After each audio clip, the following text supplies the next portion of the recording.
তো guys, auto add balance কিভাবে করবেন আজকে আমি এই প্রসেসটি দেখাবো। অটো অ্যাড ব্যালেন্স করার জন্য আপনারা প্রথমে অ্যাপসে ঢুকবেন, ঢোকার পর এখানে লেখা আছে অ্যাড ব্যালেন্স, এখানে চাপ দিবেন। তারপর এখানে মেইন ব্যালেন্স দিয়ে কনফার্ম করবেন, তারপর বিকাশ, তারপর এখানে আপনি কত টাকা পাঠাবেন এটা সিলেক্ট করবেন। দেন আমি আপনার দেখানোর জন্য 20 টাকা সিলেক্ট করলাম। তো তারপর এখানে এই নাম্বারটা আপনারা কপি করবেন। কপি করার পর আপনারা চলে যাবেন আপনার বিকাশ অ্যাপসে। যদি নগদে পাঠান তাহলে নগদে চলে যাবেন, তো আমি বিকাশে পাঠাবো, তো চলে গেলাম বিকাশ অ্যাপসে। তারপর এখানে বিকাশ অ্যাপসে পিন পাসওয়ার্ড দিয়ে আপনি বিকাশে ঢুকবেন। ঢোকার পরে এখানে সেন্ড মানি করবেন। এখানে নাম্বারটা কপি করলাম, এটা দিয়ে দিলাম। তারপর এখানে 20 টাকা দিয়ে দিব। তো আপনারা দিয়ে দিবেন 20 টাকা। দেওয়ার পর এখানে পিন দিয়ে তারপর এখানে চেপ দিয়ে ধরে রাখবো। তো টাকা চলে গেছে। তারপর এখানে ট্রানজ্যাকশন আইডি এটা কপি করবেন। এখানে চাপ দিয়ে কপি করার পর ওই অ্যাপসে যাবেন।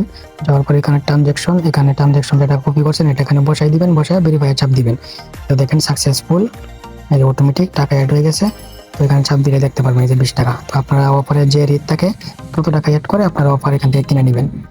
আর কোনো প্রকার কোনো সমস্যা নাই। ধন্যবাদ।